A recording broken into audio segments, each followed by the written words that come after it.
The far right making gains across Europe. What's driving that and what are the implications for the European Union? Hello, I'm Arnold Naidu and this is The Heat.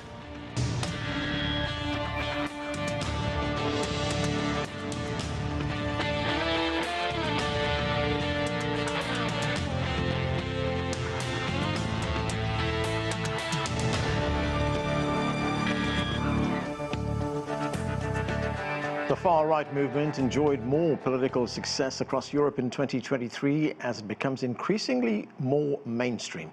And 2024 could deliver even greater gains. In November, the longtime far-right politician Geert Wilders sent political shockwaves across Europe when his Party for Freedom swept elections in the Netherlands. Meanwhile, in France, Marine Le Pen and her National Rally Party look poised to make further gains in European elections coming up in 2024. And the Alternative for Germany Party, or AFD, also made gains in 2023.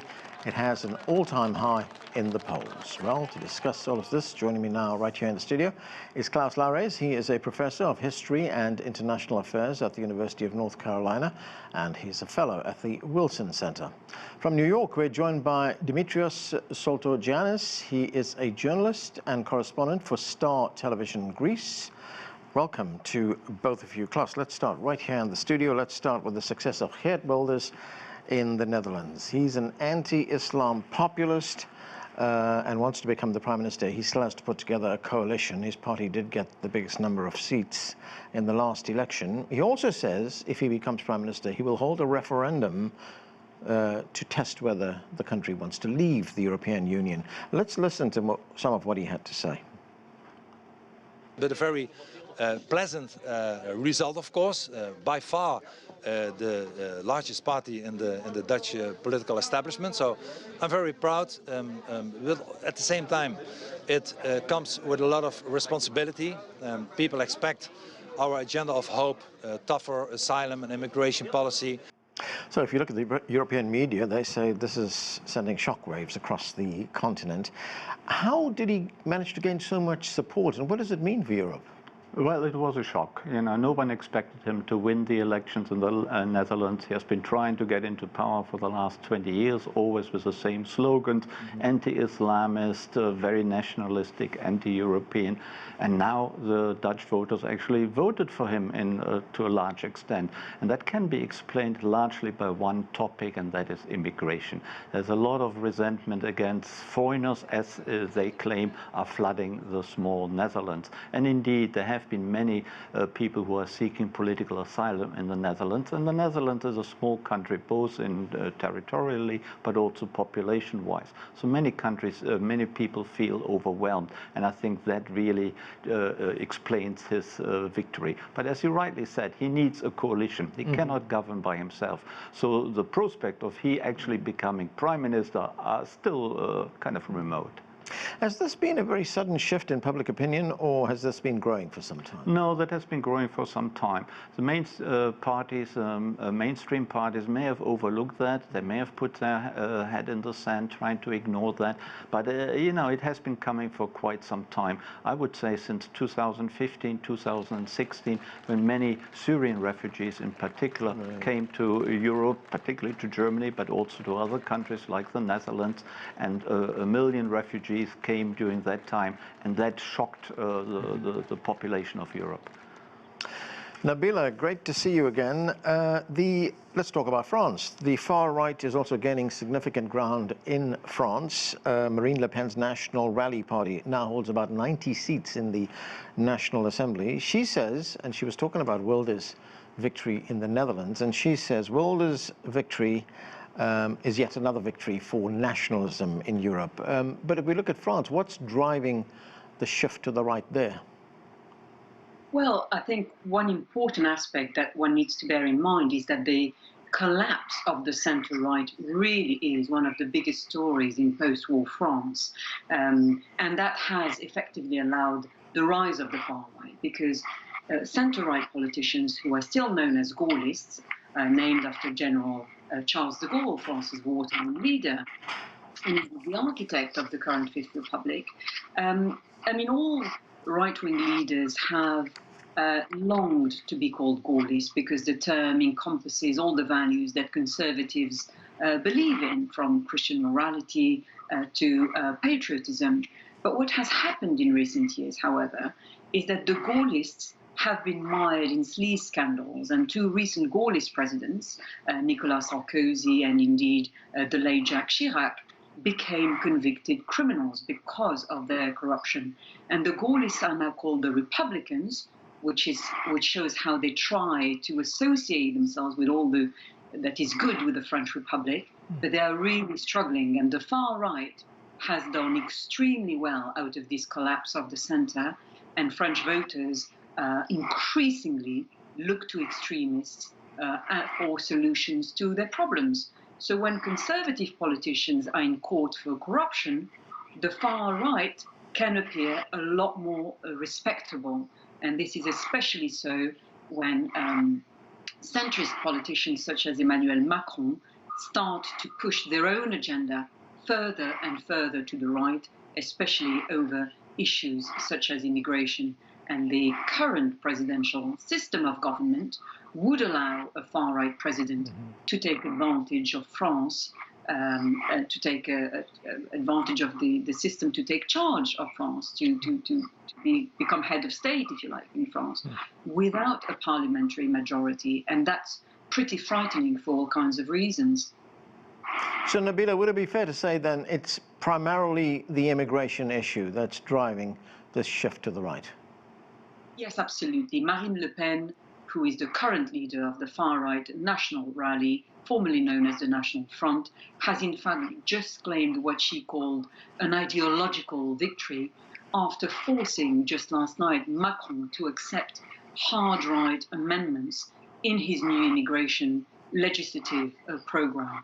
And tough new measures include stricter conditions for residency permits and introduction of immigration quotas. So this is a sure sign that the National Rally is moving away from being a xenophobic protest movement in having an influence over government. And yes, the National Rally only has around 80 MPs or so right now, but the French presidential system, again, allows a determined individual to take charge of the entire system, as Macron himself did. And Le Pen does feel that she can become president at the third attempt in 2027, and Macron won't be able to stand again because French presidents are only allowed 2 terms. Dimitrios, welcome to the show. The far right's also been doing relatively well in elections in 2023 in Greece. You've got 3 parties, far-right parties, that have now entered parliament. I mean, we did have the neo-Nazi Golden Dawn party. Some of their leaders were jailed in 2020. But how do you explain this continued attraction for the far-right in Greece? Good evening, and thank you for having me on the show. You're absolutely right. Back in June, Greece became the only country in Europe to have 3 far-right parties in the parliament. We're talking about 34 seats in the 300 parliamentary setting. We're talking about 12% of the vote. And we thought we were kind of done with it. You mentioned the Golden Dawn. With after all the trials and with Golden Dawn, most of the members there being already in jail, one would think that Greece is done with this part. The Greeks are coming to an understanding what this means. However, we see 3 parties there, and majorly it's immigration. Greece, as you probably know, is Europe's hub. Most people who want to come into Europe, they have to come across Greece, get into Greece, and then make their way to the rest of Europe. A lot of people, who are voting for far-right parties think that this is a way to say no more. This is a way that they're asking for change. So obviously, we're also seeing a government that right now, the Kyriakos Mitsotakis government is center-leaning to the right, but we're also seeing that disappearing as well. So obviously, economy as well as immigration is, I would say, the 2 most important issues that we're seeing this phenomenon. Klaus, if we look at the situation in Italy, Giorgia Meloni, whose party has neo-fascist roots, she is, of course, now the Prime Minister. She has since coming to office, she has pushed back on criticism that her party is extreme. Let's listen to what she had to say. I have been reading that the win of Fratelli d'Italia in the September elections would mean a disaster, leading to an authoritarian turn, Italy's departure from the euro, and other nonsense of this sort. None of this is true. Question is, how strong is the far right in Italy? The far right in Italy is quite strong, but what is the phenomenon which we see in Italy and across Europe is that the far right is trying to become established, that they are not espousing totally extreme policies anymore, like Meloni doesn't do that, despite her fascist roots. That is not what she is doing. She has actually become quite respectable, and everyone in Europe, including in the United States as well, is quite relieved that she seems to be a responsible politician on the right of the political spectrum. And you can see that in many other countries, including in Germany, in Europe, where the right is trying not to be too extreme, not to espousing too extreme positions, but become respectable. And that, of course, is one reason why voters are actually flocking to them, because these parties have become almost mainstream. And what about Germany? I mean, there you have the far-right Alternative for Germany, the AfD. They are now Germany's second largest party. What can you tell us about the AfD and their policies? They are anti-European, they are anti-foreigner, they are criticizing migration and political asylum seekers who come to Germany, but they're also claiming that they are the major opposition party, that they have recipes for the future for how to run the German economy, and they're also trying to put themselves into the mainstream of the political spectrum. However, that is not quite succeeding because they have elements in their party which are really totally unconstitutional, totally extreme. They sympathize with the Nazis of the past, and therefore the domestic German intelligence services has declared some of them as unconstitutional, and there is consideration whether they should actually be banned. But that is of course not reflected in the voting public, because they have achieved quite a few electoral successes recently, including in Western Germany, and their base is really Eastern Germany, but they're now making inroads into Western Germany. So for the mainstream parties, this is very disconcerting. And perhaps one word, it's not just about the success of the far right, it is also about the weakness of the established parties. The Scholz government, the three coalition government, is not doing too well. And I think that is reflected in the success of the far right in Germany. And this shift to the far right in Germany, Klaus, to what extent did the Russia-Ukraine conflict influence that shift? It contributed to that quite decisively. The AfD is very pro-Russia, they're very anti-Ukraine, they criticize that over 1 million Ukrainian refugees have found refuge in Germany, they criticize Germany's financial and military aid to Russia, and in some part of the population that is popular. The Germans are not necessarily sympathetic to Russia as such, but they are sympathetic to peace. They don't want to have a war on their doorstep. They want to have basically focus on themselves without being dragged into something militarily, and that is exploited by the AfD. When we compare the AfD with the Nazi party of the past, and of course in Germany's case that is always done, the AfD doesn't want to conquer Eastern Europe. They don't want to have a global Germany which takes over the world. They're actually very nationalistic, very protectionist. They want to shut themselves off rather than getting more involved in military adventures. Okay, and joining us now is Pieter Cleppe. He joins us from Brussels. He's the editor-in-chief of the Brussels Report. Pieter, great to see you. Pieter, we're talking about the rise of the far right in Europe. We've been talking about the situation in Germany, in Italy, as well as in the Netherlands. Many of these parties that are gaining ground in these countries are anti-Europe. And I'm wondering to what extent this could impact the future of the European Union.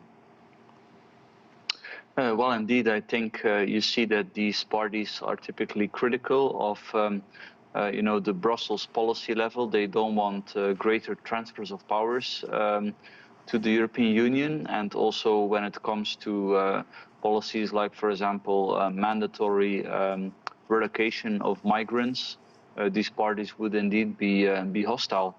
I mean, the thing is that they are not really in power yet everywhere, and if they are, you know, they have coalition parties.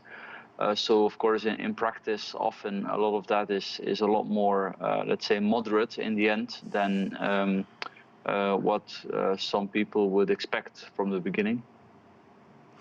Dimitrios, 2024, of course, you'd have a European election that's taking place. It takes place in all the countries across Europe. How well is the right, far right, expected to do, not just in Greece but across Europe? I would say it's very unpredictable. I will talk for Greece first. As you know, in the last election, Kyriakos Mitsotakis got 40%, a little more than 40% in the general election. Right now, the problem in Greece is that there's absolutely no opposition. We see the numbers for the leading opposition party, Syriza, declining majorly. PASOK, the third party, is doing a little better in numbers, but in general, there's no opposition. So I would say, as far as Greece is concerned, it's very unpredictable because it will be very tough for Kyriakos Mitsotakis to maintain that high of a percentage that he got in the latest elections. So yes, there is the possibility of seeing some far-right parties doing slightly better in the numbers, and I think that's the case also for many other European countries. In other words, the more the major parties are losing from their percentage, I feel like there's a lot of room, a lot of space for these parties to be gaining success. Nabila, could Marine Le Pen become the president of France one day? I mean, she has softened her stance on taking France out of the European Union, but should she become president, what would that mean for France and for the EU? Well, the National Rally was once fiercely anti-EU, but it has toned its rhetoric down because it knows that millions of French people actually support the EU and it wants mainstream votes. And France was, of course, a founding father of the EU project and has generally done very well out of it. And so Le Pen is currently far more interested in radical reform of the EU in France's interest. Le Pen also has a very controversial record as far as her defense rhetoric is concerned. She has been a very big backer of Putin in Russia, for example, and has accepted Russian loans for her campaigns. She used to go and visit Vladimir Putin at the Kremlin. And Marine Le Pen says that she wants to pull out of NATO's integrated command system, which is equally controversial because that would be highly regressive and cause a lot of friction with countries such as Britain and indeed America. Plus, those issues that Nabila talks about there, you know, the far right's hopes that, you know, they would gain power and then reduce their dependence on the United States, for instance, for security, also reform of the EU. Should the far right do well in the European elections next year, what does that mean? We don't know for sure, and it depends how extreme they really will be and what they can implement. But as far, for example, as Germany is concerned, the German AfD is very far from power. They've built a firewall around that party, so no other party wants to enter into a coalition with that party. And we also have to be fair to Europe. Not everything is going into the direction of the right. When you look at Poland, a liberal politician, the former European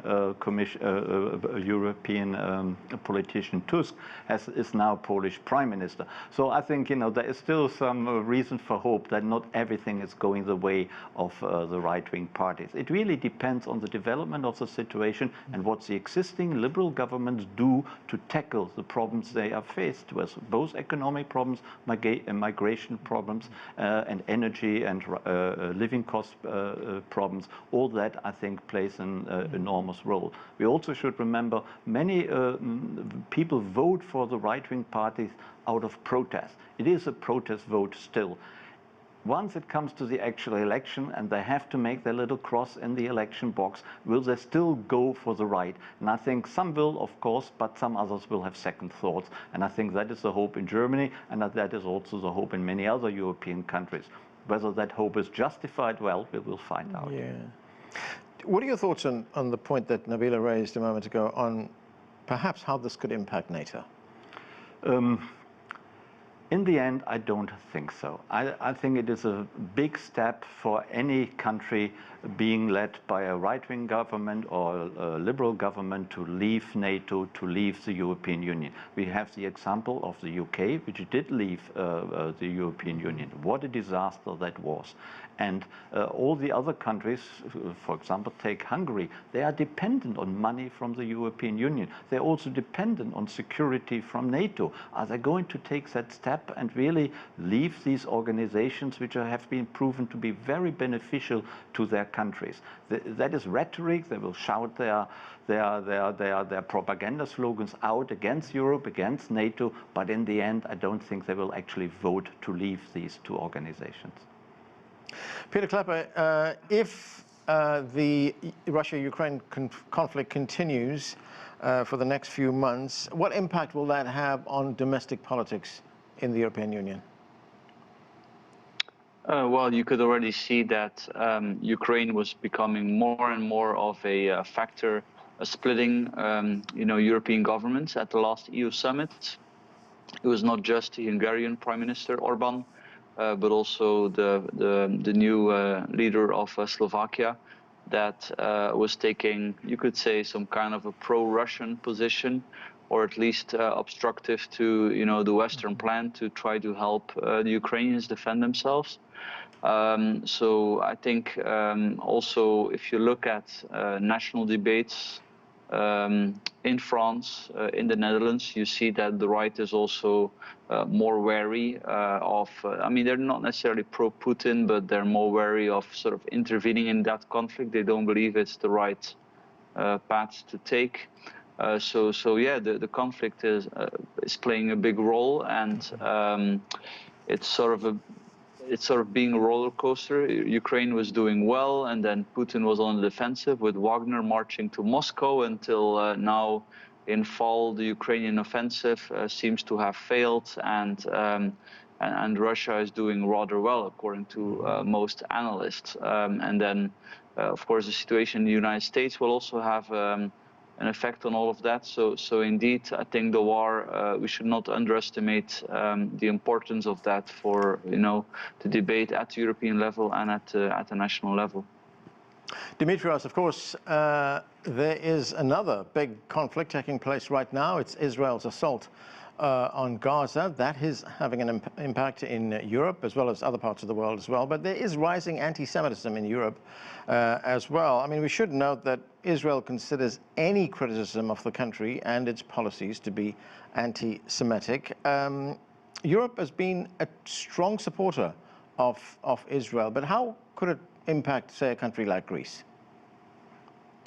So the Greek people obviously, were divided in these past couple of months. They started being very pro-Israel, and then now you have skeptics, just like in the United States. So people started, supporting Israel 100%. And as the war is unfolding, obviously a lot of people in Greece are asking for ceasefire.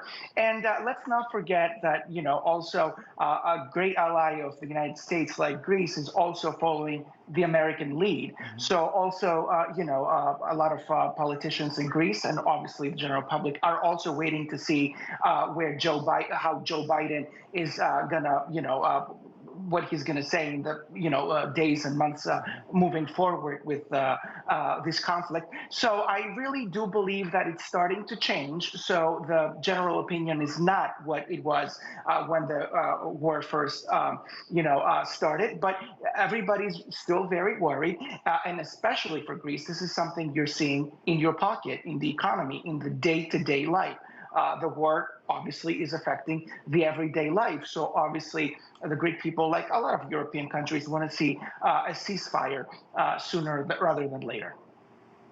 Nabila, in France, is there any kind of connection between the rise of the right and what is considered the mainstream policies of the country in terms of the Middle East, especially the conflict between the Israelis and the Palestinians?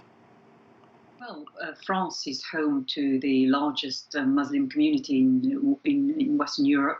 It's also the home of the largest Jewish community. So there is always a lot of friction when There are contentious issues in the Middle East, not least of all a devastating conflict as we currently seeing unfolding. What doesn't help, however, is when the French government sets about to ban pro-Palestinian demonstrations, and it has done over the years, not least of all during François Hollande's presidency, the former socialist president.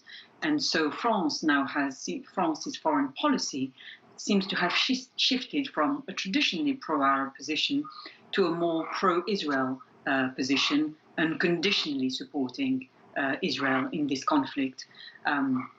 We've heard, however, the qualified word from Macron calling, for Israel to stop basically killing civilians, including children, the elderly, and indeed women. He stopped short of calling it a genocide, but his words were quite strong before he actually took them back, surprisingly enough. But I think that the argument that the government has been putting forward to ban those pro-Palestinian demonstrations was quite absurd. It effectively argued that the pro-Palestinian marchers were too disorderly and were a threat to public order. Now, this is quite absurd when you consider that the national pastime in France is literally violent rioting, whether it's to do with pension reforms or indeed, the retirement age.